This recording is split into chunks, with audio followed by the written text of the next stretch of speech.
Сәлем достар, керек-дерек каналына қош келдіңіздер. Менің есімім Тәттігүл, канал жүргізушісі боламын.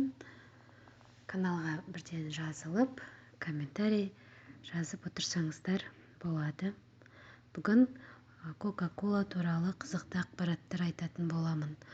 Кока-Кола ең бірінші 1886 жылы Америка қаласындағы Джорджия штатында фармацевт Джон Пембертон ойлап тапқан.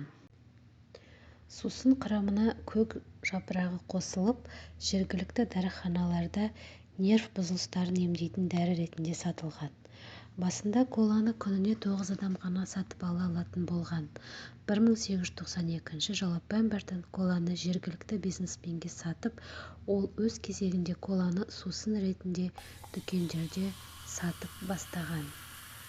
Қызықты ақпарат. Санта-Клаусты алғаш ойлап тапқан Кока-Кола компаниясы.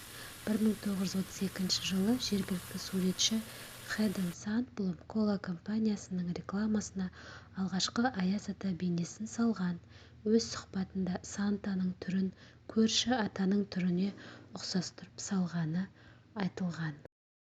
Кока-Коланы ішкенде ағзада қандай өзгерістер болады? Асқазанға түскен соң ең бірінші құрамында қант көп болғандықтан инсулин көптеп бөлінеді. 30 минуттан соң артериалды қысым көтеріліп, жүрек соғысы көбейеді, көз қарашығы ұлғаяды, адамға белсенділік береді. Сонымен бірге мочегонный эффекті бар. Егер коланы ұзақ қабылдасаңыз, жүрек-қан тамыр жүйесінің бұзылысы болады, сүйектердегі кальций мөлшері азаяды. Құрамында қант өте көп, сол себепті қант диабеті бар адамдарға жиі қолданбаған дұрыс.